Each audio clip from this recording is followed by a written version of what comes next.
Welcome, everyone. We're going to give everyone a couple minutes here before we get started.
All right, I'm going to go ahead and get started. Hopefully, we'll have a few more joining us. So just please bear with me on the tech side of things if more people are joining late. Otherwise, we'll have it recorded for everyone. So I'm sure a lot of you guys are busy or picking up kids or in between things. So um, again, we'll send this out afterwards so that you guys have access to it, along with a little bit of a recap to hopefully help everyone.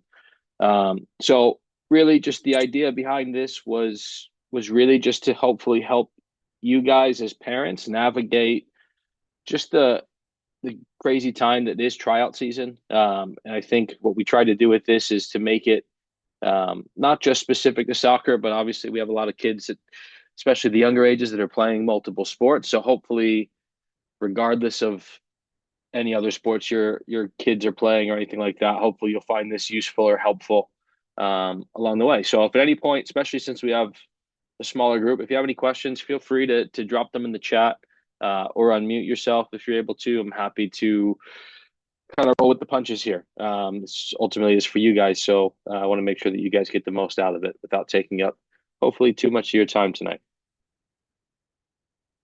So a little bit about me, in case there's anyone on this call I haven't had the pleasure of meeting yet. My name is John Adair. I am the executive director for the club. I also coach the boys varsity team over at CB West in town. I work on the UPYSA ODP staff, as well as I'm a coach educator for US Soccer and United Soccer coaches, which basically just has me educating not just obviously our in-house club coaches, but helping with the license process and coaching courses for coaches across the country. Um, Before getting to Buckingham, I've had the pleasure of working with the Union Academy. So some really top level players, some of the guys that you've seen in the first team this year. I had the pleasure of coaching when they were 16, 17 years old. I've coached the collegiate level in Division Two in New Jersey. And then prior to coming here, I was also the regional technical director for a company called Corver Coaching, which basically just kind of assisted clubs that needed help with training. A big part of my role was, again, developing coaches and establishing curriculums and alignment across the board. So just share that so that you guys know a little bit about my experience. I think the reasoning for my interest in this topic in particularly and kind of diving into it with you guys is I've worked with players that are 2 and players that are 30. I've worked with players that at times at obviously at the younger edge of that scale can't tie their shoes yet. And again, I've worked with some of the kids that are you're seeing on the field for the Union right now. So I've had a really wide variety of experiences and hopefully seen pretty much everything the game's had to offer. So again, I hope to just be a resource for you guys that are on the call. I think it's important too, just to kind of a little bit of background about the club and our philosophy and where we stand on things, because I think that's an important lens to go into the tryout process with. So our mission as a club, you can see there, we use soccer as a catalyst for nurturing young individuals into creative problem solvers who make positive impacts on and off the field. So it's a big emphasis on and off the field. We talk about holistic development and making sure that we're developing the whole person, not just the soccer piece. Because obviously they're going to go on to do things, even if they continue to play for as long as they might want to. Obviously, they're going to be having to make contributions off the field as well. Um, our vision, I'm not going to read through the entire statement, but basically, one of the things that hopefully through meetings like this, through coaching education, through parent education, what we're really trying to do is create a cohesive, unified club that, again, there's a common thread throughout the entire club. There's a philosophy that is present, there's a culture that is there every single day. And obviously, that's probably one of the most challenging things that we go through, just based on the fact that every age group is different. Boys are different from girls. Uh, Multiple teams in the same age group might be different based on skill level, based on maturity level, based on social skills. So creating that consistency is difficult, but it's something that we strive to do, at least to the best of our ability. And then our core values, again, which hopefully for those of you guys that may be joining the club or that are already within the club, hopefully you have good experiences with these as well. We really try to make sure that we treat people well, exceed expectations. Again, something that's difficult within youth sports in general, just based on the fact that everyone's expectations are a little bit different, and knowing those sometimes can be challenging. But again, through things like this, hopefully we're putting our best foot forward and trying to make sure that we're giving you everything that you could possibly need to be supported in your journey as well as your kids. Aiming high, again, just setting big goals for ourselves. Again, going back to that vision statement, and then make it special, make it unique. So again, not trying to make things basically a cookie cutter and not trying to make it, as much as we want things to be streamlined and unified, we also recognize, again, all of the differences that exist within youth soccer, youth sports in general. There's a lot of opinions out there about the game and any sport in general. Some people want it to be played a certain way. Other people might think the better way is the complete opposite. And that's all okay. But again, just trying to make sure that we make it unique and different, and create a positive experience for each and individual kid.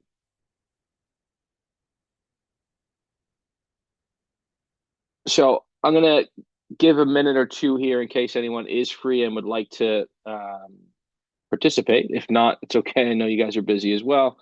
But just wanted to get a sense of, from your perspective, why do you think that tryouts elicit those feelings of anxiety and stress for players and parents? So if you have a second and your hands are free, please don't do anything that's going to put you in any sort of danger, or kids that you may have in a car or anything into any sort of danger. But feel free to, if you do have your hands free, to drop any sort of response in the chat in terms of what might make you feel uneasy about tryouts, or why you think your own kid may feel uneasy about tryouts in general. Give everyone about a minute.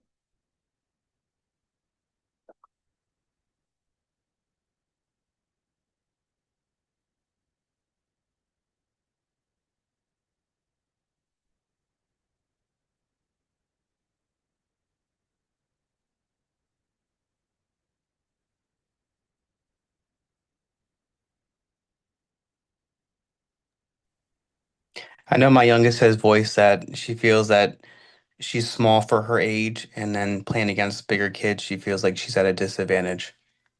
Perfect. It's a great answer. Anxious about not making the team. I'm sure that's a common theme. Obviously, you alluded to maybe physical differences, especially if it's a part of a group that you're maybe not already familiar with and don't know what you're getting in. Just trying to see here. Did I miss anything else?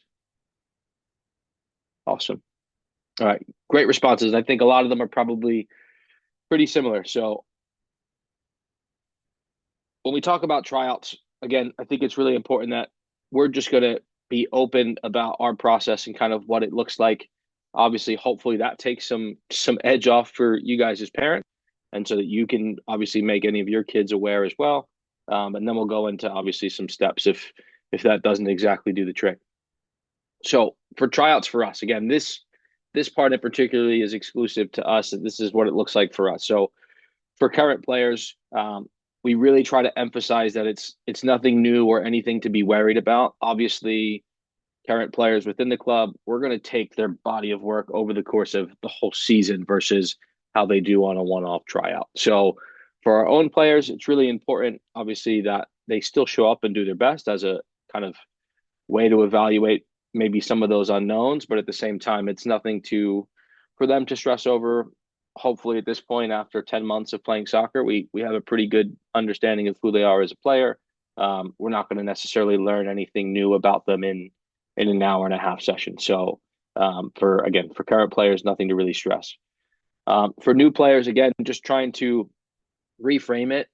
I'll be honest, we talk about this a lot at our board level, and trying to find ways to maybe get away from using the word tryouts and the phrase tryouts, because I think it, again, we talked just mentioned it elicits those kind of negative feelings of stress, anxiety, uncertainty, all of those things. When in reality, we we don't want it to necessarily come across as a pass fail or a test or anything like that, because I think that's where some of that edge definitely comes from. So for us, for new players, it's an opportunity to obviously showcase your strengths, who you are as a player. It's a chance for us to get a better idea of who you are as a player. So if anyone in here sat through one of our parent info meetings, hopefully you have a pretty good understanding of by now. We're not necessarily in the business, especially with younger players, of trying to make cuts or trying to be this elitist or exclusive group. We want as many kids as possible within reason to um, get the chance to experience the benefits of what we think travel soccer has to offer, not necessarily, again, trying to hang our hat on winning games and being the best team out there or anything like that. All of those holistic pieces that we've alluded to in the past, and hopefully we'll continue to do so. Those are for us the driving factor behind, excuse me, hopefully having multiple teams within an age group so that there is a developmentally appropriate fit for everyone. Obviously, we don't want to create a situation where anyone's going to have a really negative experience because they can't keep up, or they're really struggling, or they're not going to feel like they fit in, because maybe they're an outsider within the skill level piece or the technical piece. But at the same time, that's our reasoning for hopefully trying to create multiple teams within an age group so that we don't have to make those decisions and can find a level that is appropriate for your child. So whether that's on a first team, a second team, a third team, depending on how many teams within the age group, for us, it's really about placing them in the best environment for them, not about pass fail, make it, cut it. Unfortunately, that there is a reality in some cases where that does have to happen, but it's very few and far between at our club. And then for everyone, just in terms of what the format looks like. So every tryout for us, basically, there's going to be an element of 1v1 to start, where players will just have the opportunity to play one versus one, so that we can see them in that environment with lots of touches on the ball, lots of decisions. Obviously, in that environment, it's really exclusive to them. Then we'll go into smaller sided games. Within that environment, we're looking obviously for hopefully continue to see where their technical qualities lie and where they fit in. But some of the things that I think sometimes don't always even get noticed that the coaching staff is looking for are things like, does your kid tend to gravitate towards the back? Do they tend to kind of shy away within a game where they might have looked really strong in a 1v1 context and they might be a little bit more timid within a group? I'm not saying that one is better than the other one, but those are just things that can differ from environment to environment, which is why we try to expose them to both. So that way, if your kid is maybe someone that's maybe just a little bit more timid with being involved in a new group that they don't know anybody in just yet, and that's obviously completely normal, it still gives them an opportunity to kind of showcase who they are in the 1v1 stuff as well, where they don't have that opportunity to hide really. And then obviously a larger game that might look different based on the age group that you're within. Might be 7v7, might be 9v9, might be 11v11. But in general, that'll obviously be as close to the game as we can possibly make it. Again, kind of gradually getting away from the granular details and more seeing how they move and how they understand what's going on around them and their surroundings. So that's what tryouts looks like. It's all games. It's all fun. for the kids. We don't put them through passing drills or dribbling drills or anything like that. We want to see them within the context of some sort of game. Um, Again, hopefully that helps take some of the edge off. Hopefully you now have a better understanding. You can use that to your own advantage with your kids to hopefully ease their nerves a little bit as well. So moving forward, obviously, how can we navigate that now that we know what that's going to look like in the best way possible?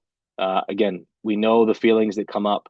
Um, as someone that's gone through this process for more than a decade at this point at different levels and different places, those feelings they're always there.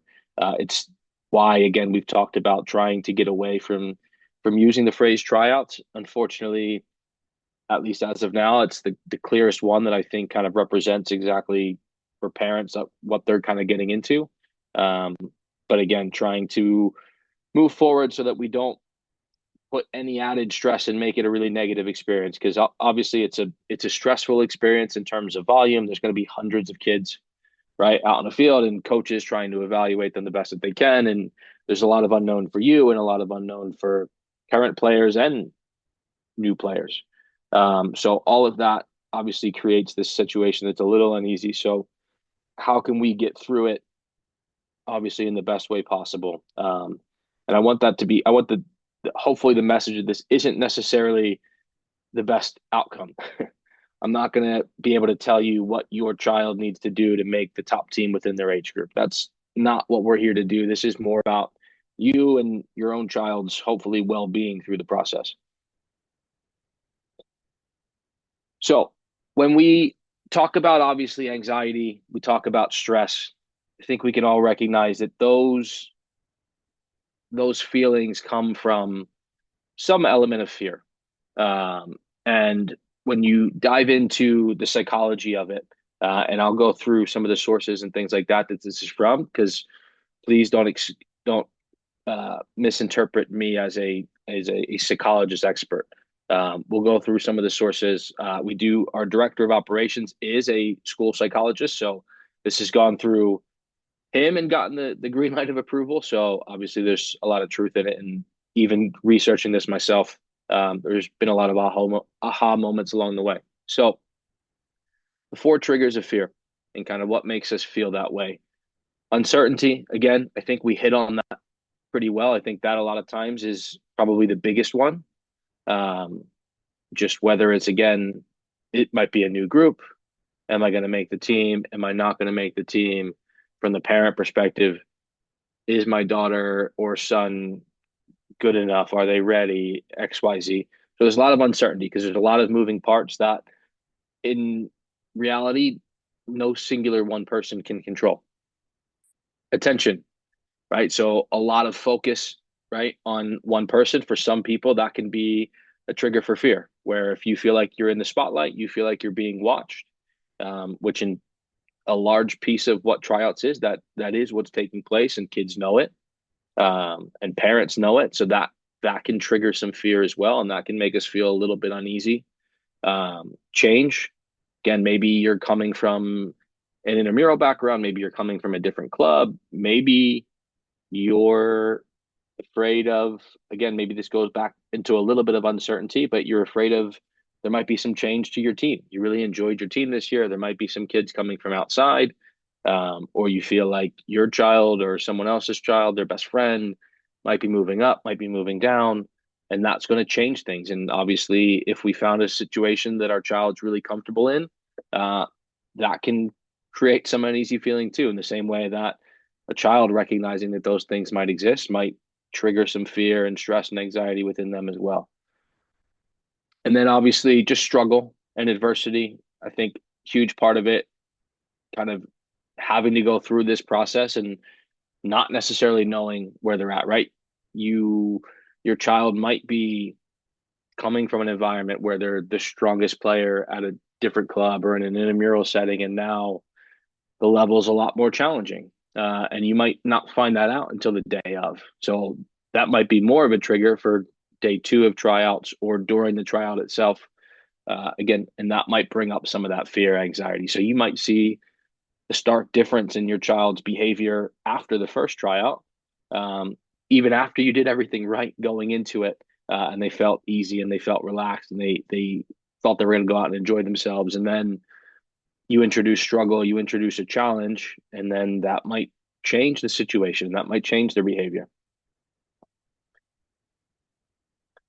So obviously, when we take those triggers and it's really easy for us as adults to kind of apply those to probably a lot of our everyday lives and in work and in relationships and whatever the case might be. When you take those triggers that as adults we should probably have a better understanding of, and then you introduce that to the feelings of a child and recognizing that they might interpret a situation completely different than we do, right? So they might be afraid of something or they might fear something that's in our eyes not something that should be feared, but it doesn't change how they feel it, right? So obviously that in itself can create stress where maybe there doesn't have to be. In a perfect world, there never has to be stress, right? But again, just recognizing that children aren't necessarily always equipped to recognize those triggers, which can make things even worse or heightened for them. So when we think about that, and we have a picture of why we feel uneasy, why our kids feel uneasy, why we feel uncertain, why there's stress, anxiety, and all of that. One of the biggest steps, I think this is probably the most important one, and I think this is probably a good advice for not just tryouts, but in a lot of cases, is normalize the stress. Right? I think a lot of times we probably try to tell people, and I know that I'm guilty of this in my past as well. We tell them that they shouldn't be nervous. We tell them that they shouldn't be stressed out, that they shouldn't worry, they shouldn't feel the way that they feel. When in reality, everyone else feels the same way, right? So you as a parent, you go in and you're kind of on edge. You're certainly not the only parent feeling that way. Same goes for the kids, right? So you're trying to talk your child off the ledge, for lack of a better phrase, and calm them down when in reality everyone is feeling that way. So recognizing that and helping them recognize that and putting them in the situation where it's, hey, it's okay to feel nervous because everyone else is nervous. I think that makes them not feel odd and not feel again like they're the one on the outside looking in, and they're kind of more a part of the process that everyone else is going through. Uh, Important, recognize that parents and players don't control the process or outcome, right? So as much as any of us might want to, um, there's a lot of variables at play. Again, we're talking about hundreds of kids. We're talking about coaches that as much as we again try to be unified, have different experiences, have different ways of seeing things, might see different things. Um, right. And again, even within that, it's just recognizing that no matter what we want to do or what we try to do as parents, even as players, uh, none of us control that ultimate outcome. Right. So shifting our focus to what can we control, right? Obviously sleep, right? Making sure you get a good night's sleep the day before, making sure you're properly hydrated, right? Making sure you've trained ahead of time, right? So this isn't about just, again, the feelings, it's how can we allow your child to feel prepared as well. So making sure that the training's going well, making sure that they are feeling prepared because that's going to help them feel a little bit more at ease as well. And then preparation the day of. So again, you have a 5:30 session. Child's getting out of school at 3 o'clock. They need to eat. They might need to do homework. It's a tight window, right? So little things like, can we make sure that everything is packed and ready to go by the front door before they leave for school? Um, you know, like those sorts of little things that there's now no stress involved in. I can't find my cleats. I can't find my ball. I can't find my water bottle. I can't find my shorts, my shirt, whatever the case might be. Right. So making sure that we're eliminating any extra hurdles along the way can go a long way. And then again, especially during the tryout or arriving on the tryout, just acknowledging those nerves, right? Again, telling them that they shouldn't be stressed, telling them to calm down or whatever the case might be. it's communicating to them whether we mean to or not, and usually it comes from the place of best intentions. Um, but it's communicating to them that it's not normal to be stressed in this situation. When again we spoke about it, the reality is everyone's probably stressed, maybe to varying levels. Right? Even current players will come into this process and they'll be stressed because there's levels of uncertainty, there's levels of challenge, there's elements of change. Again, so just recognizing and acknowledging that rather than making that the odd behavior, the behavior that shouldn't be existing. Right. So I think this is another important piece. It's obviously when it comes to actually empowering them, right? So we've talked about kind of how do we acknowledge those feelings? How do we accept those feelings? How do we normalize those feelings?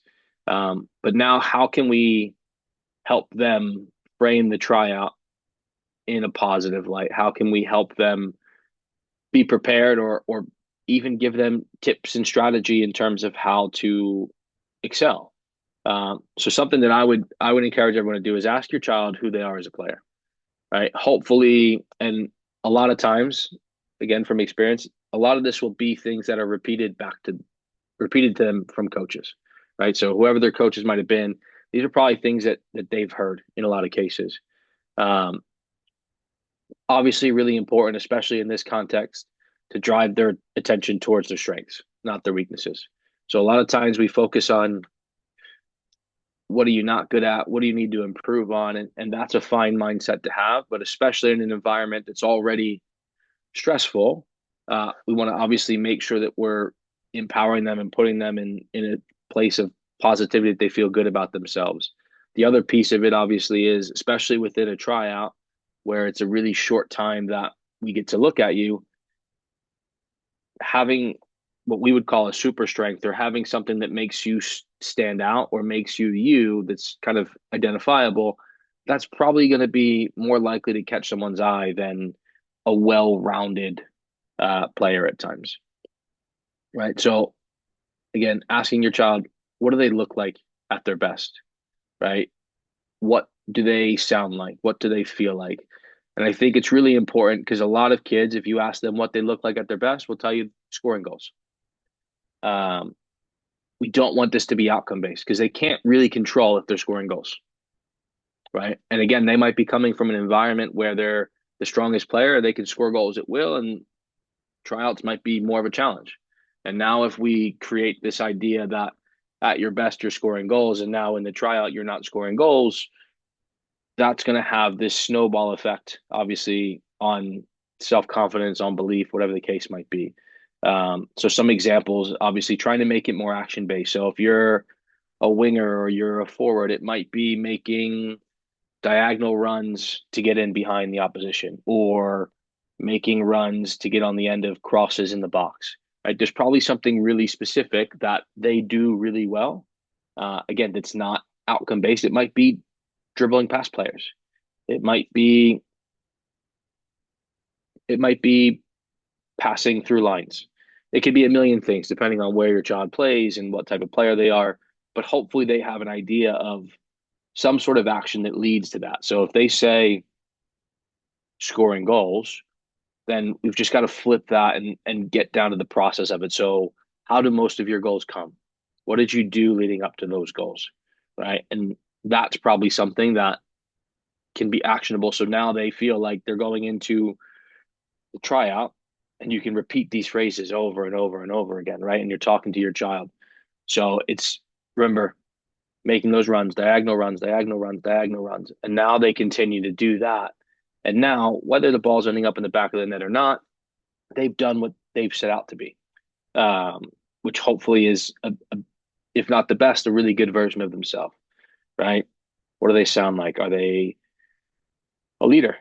Are they talking? Are they communicating? Are they maybe someone that's just positive all the time, right? Recognizing those little things. And then what do you feel like? Are you confident? Are you um, aggressive? Are you whatever the case might be for your individual unique child? But shifting the focus from outcomes to actions and being really, I think the more specific the better, in terms of just making sure that your child has a clear picture of what their best looks like that is within their control. Again, they might not be able to control scoring goals, but they can absolutely control how many times they make diagonal runs across the field. They can absolutely control how many times they get into the box or to the front post. They can absolutely control how many times they encourage a teammate. So all of those little things that now are hopefully building the player up, displaying them in a positive light, within things that again are within their control. Super important piece of that puzzle is, and this we use with our coaches as well. So it's really important is that all of those questions are open ended. Don't try to lead your child into what the best version of themselves is, um, because obviously at that point they're going to be doing things maybe that please you where that's not what makes them feel at their best. So again, this might be a painstaking conversation, right? Because it might be a lot of I don't knows and shoulder shrugs and whatever the case might be.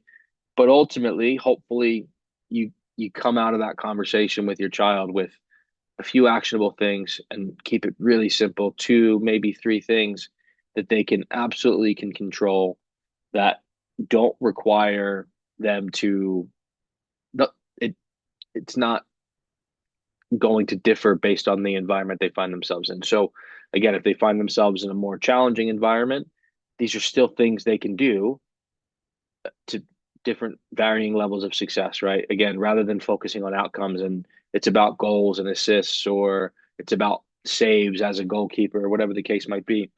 Again, just focusing on the actions that get them there. Hopefully the outcomes come, but if not, it doesn't mean that they didn't have a great day. Because there's a lot of varying factors at play.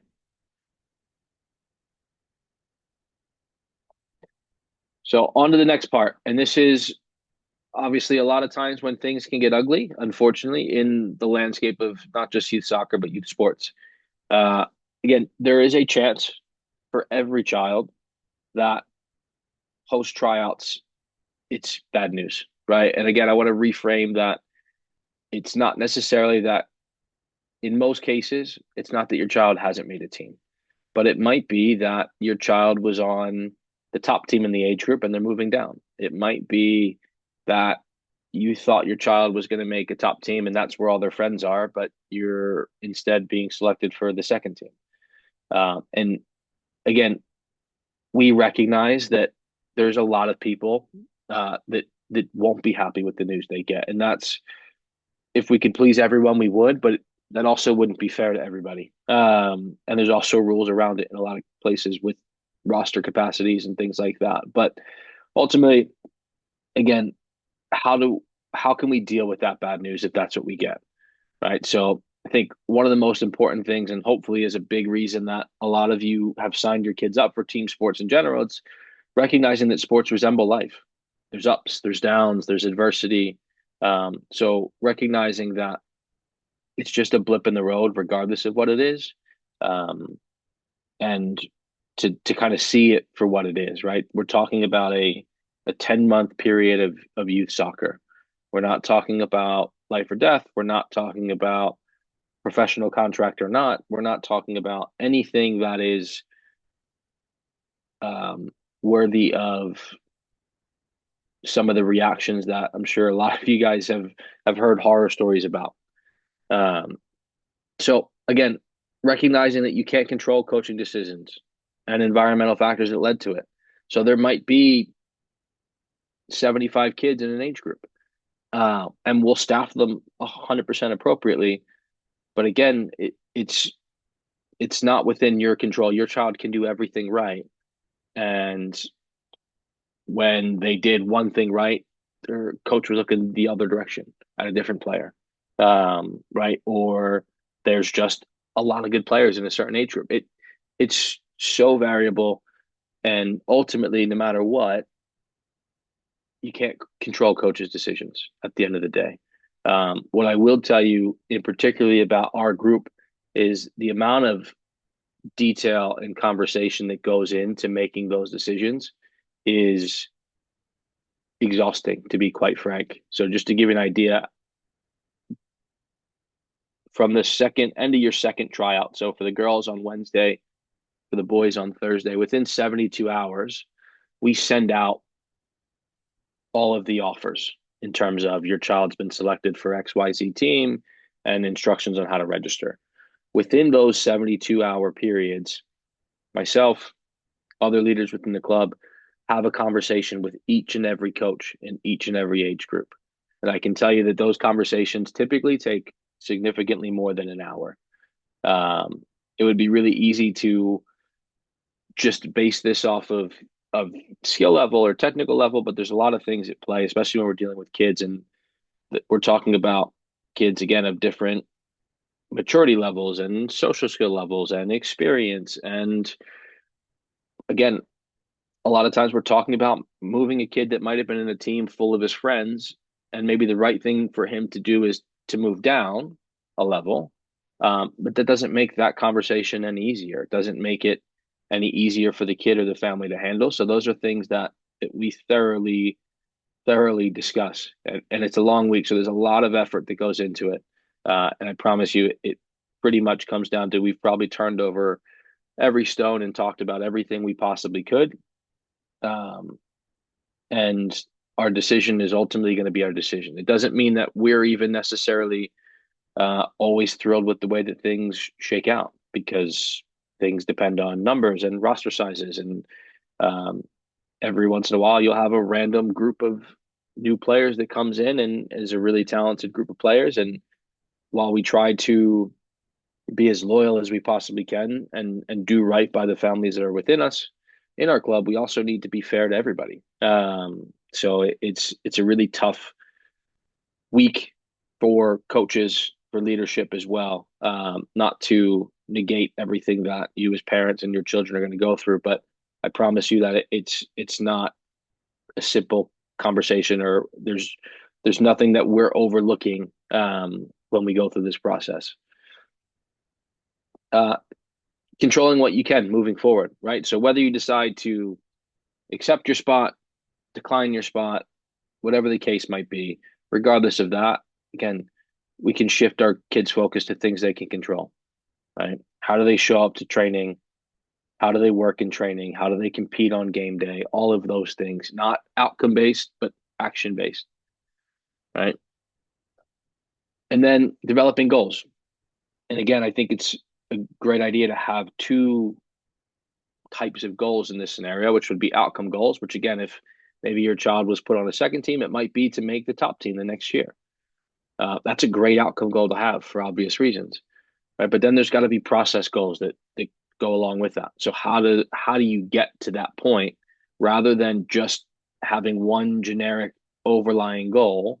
Where, because again, when we get back to this situation next year, again, there's things you can't control, and you can't control the ultimate decision. Neither can your child. So if that's their outcome goal, and they have five process goals, and they nailed every single process goal, right? They did everything that they thought it would take to get on to that top team, and they still didn't make it. Okay. Disappointing, completely valid and understandable. But at the same time, now you have this framework to say, well, look, you did all of these things. Um, and hopefully that lightens that conversation, can make it easier, and keep some of that self belief and confidence brewing within your child. Okay. So when we talk about any sort of adversity, um, there's 6 steps that I think were really basic, but really good. And I think a lot of times we go through these without noticing, but I think sometimes just breaking it down in this way, especially with something as delicate as a child's confidence, can be really helpful. So obviously, tempering reactions. Your child is going to mimic your behavior. You are their first coach, their most important coach, because you're their coach in life. So recognizing again, even though you as a parent might be just as upset or more upset in some cases as they are with bad news, um, how you conduct yourself, how you handle yourself after that moment is really important. Because obviously, again, all of our kids get behavior and they mimic behavior from somewhere. obviously can come from you as parents, it can come from us as coaches, it can come from the classroom, friends, XYZ. We know it happens all the time, right? So just making sure that we're aware of that, even though we might want to do something silly, right? We might want to jump through the computer screen when we get that email. We might want to, uh, you know, call someone all sorts of names, whatever the case is. And it's just recognizing that again, our first priority needs to be that of our child's coach. Validate their feelings, right? Again, recognizing that it's okay, however they feel about that situation. They're not alone. It's not abnormal to feel the way that they do. Um, Reassuring them that they still belong, right, within a group, obviously as part of your family, making sure that they don't feel, at least to the best of your ability, and in what can be a really isolating time, that they don't feel isolated, at least to the best that we possibly can, and tying that into maybe it's other groups that they're a part of, maybe it's their friend group that might be on a different team, but that doesn't break that friendship when in a kid's world it may very well seem like it does. Help them gain perspective. Again, going back to the idea of everything can't be controlled, right? And if they're happy with how they controlled what they could control, then that's great, and that should be enough for anybody. Again, because it doesn't control the outcome. It doesn't ensure an outcome. It doesn't ensure good news, but obviously long term, that's a great skill set, a great trait to have in terms of controlling the things that we can control in any situation. Long term, hopefully, we can all acknowledge and believe that that's going to help them get into whatever the best situation is for them in the future, not just in soccer and hopefully long beyond they're done playing soccer. Finding the silver lining, right? So again, if it's high school and you have this goal of being on varsity and you make the JV team, or in youth sense, you make the second team instead of the first team, right? There's always a silver lining. It might be, look, you're going to get to be one of the strongest players, and you're going to probably get a lot of playing time, and you're going to get on the ball a lot and chance to make a difference and XYZ. And then obviously over time, right? And not necessarily in the moment. And these aren't things that you have to go through in one day or one sitting. I would actually probably encourage the opposite. Um, but obviously, it's important they regain confidence, right? And that might be putting them back into one of those groups that we ensured that they belong in. But ultimately, I think that's how we can hopefully get back to a place that's really good for the child and really healthy for the child, despite whatever news they may have gotten.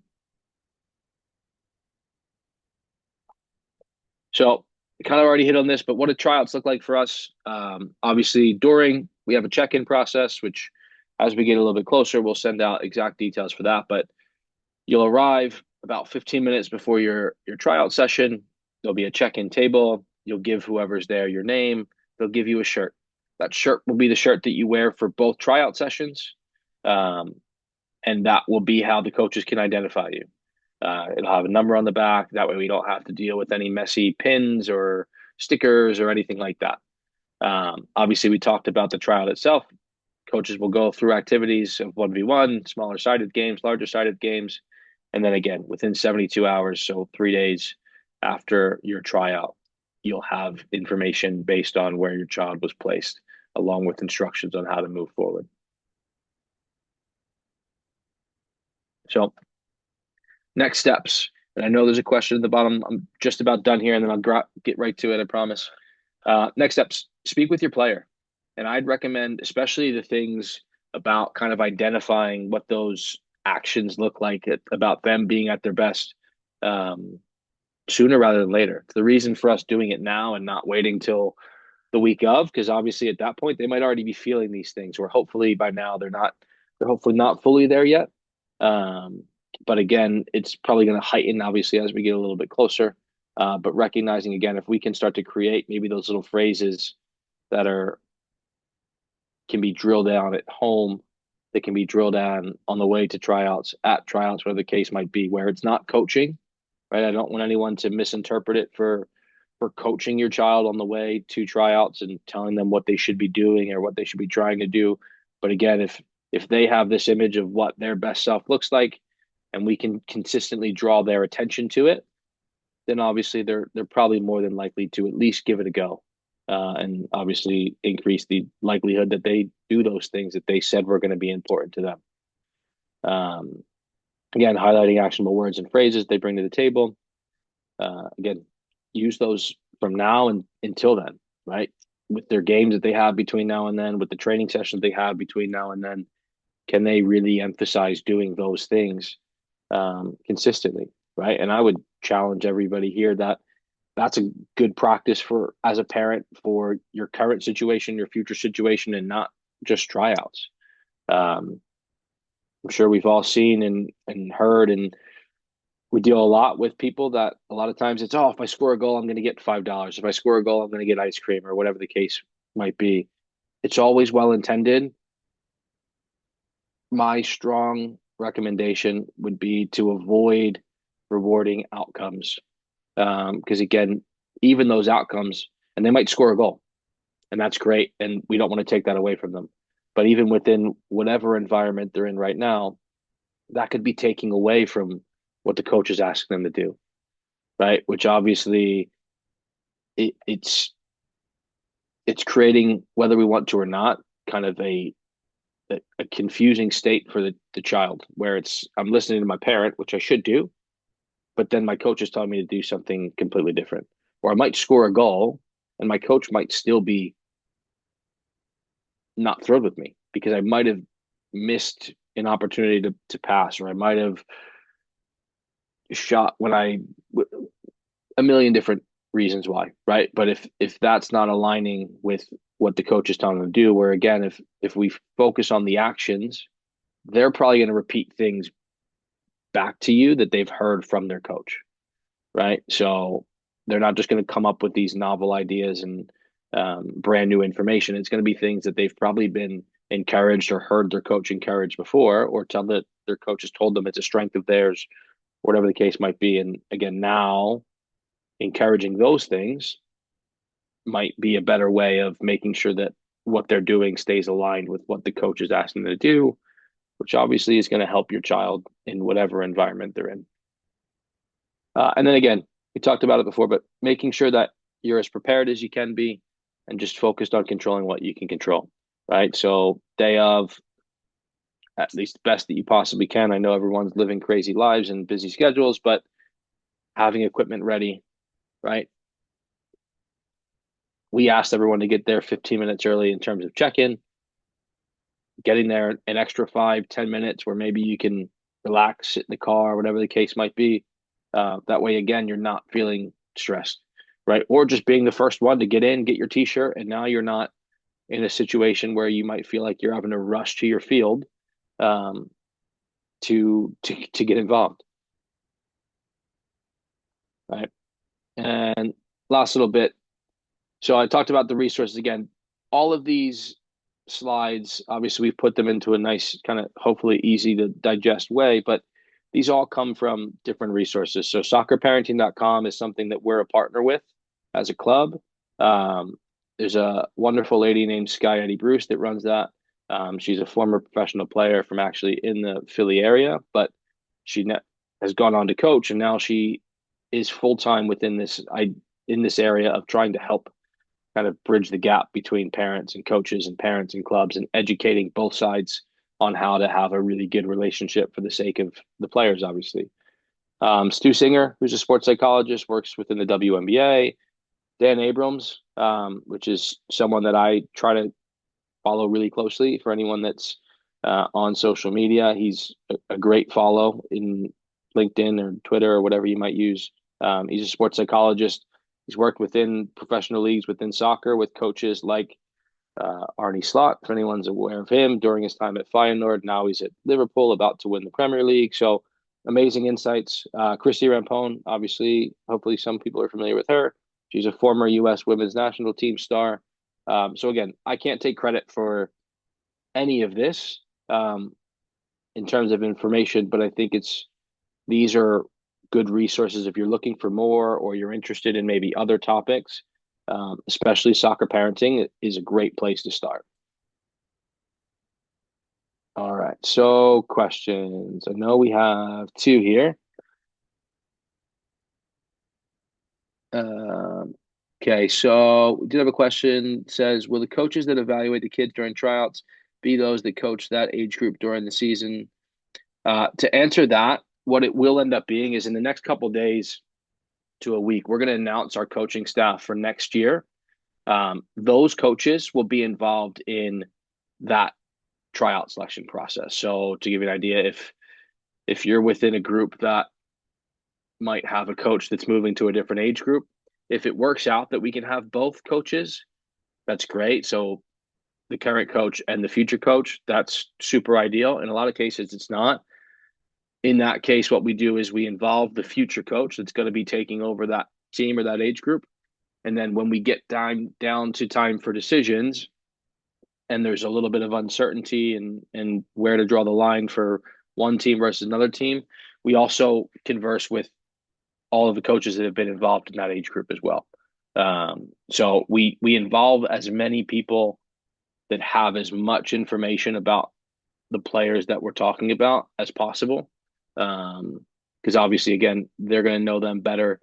Obviously, we want our coaches that are taking over the team to have um, their chance to maybe see something in a player that a previous coach didn't see and give them an opportunity. But at the same time, if it's coming down to two players that maybe we know have been within the club, then obviously we might use that information that the previous coach had as well. Hopefully that answers that question.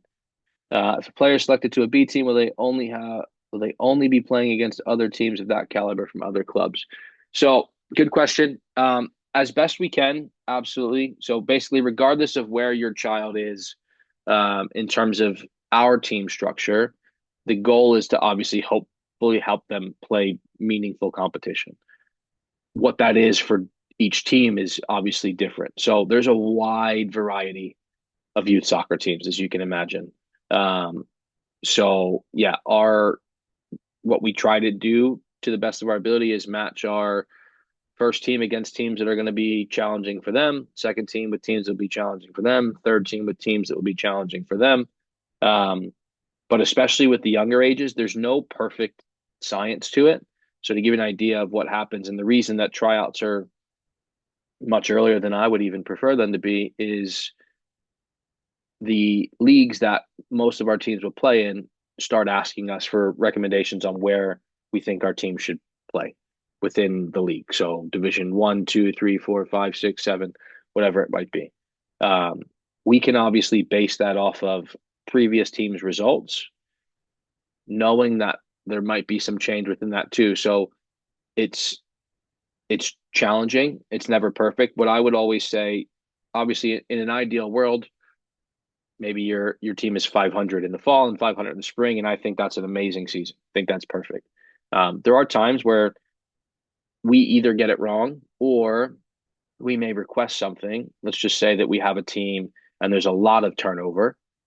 Um, the league will also take that team's results to try to keep teams from what I would call sandbagging, and because there are teams out there, believe it or not, that will say that they belong in a lower level of competition, so that way that they can win. We don't do that, refuse to do that, never want to be associated with that. But the leagues ultimately hold the decision on where to place you.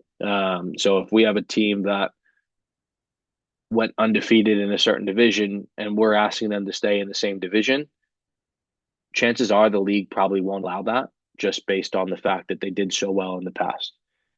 In cases like that, what I would say is usually that team might have a challenging fall.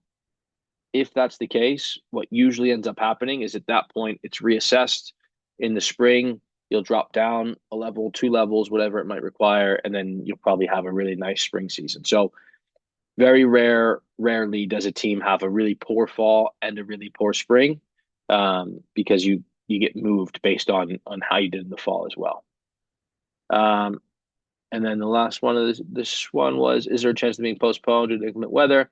Yeah, absolutely. Obviously, we try not to do anything based off of forecast. But if tryouts need to be postponed, I would say we'll probably make that decision no later than 2:30 on a given day. And that'll all come out via email as well as our social media channels, more than likely. So um, we try to we want to make sure we give you at least 3 hours, 2.5 hours before you have to be there. If we can make the call earlier and we know the fields are going to be a complete mess, then we'll do that. But that's just kind of what our process would typically be like. And then yeah, we'll put this recording out. We'll send it out to everyone as well. That way you have it. Obviously, you can use it, share it, whatever you'd like to do. Um, it's all yours once we send it out to you. So, are there any other questions?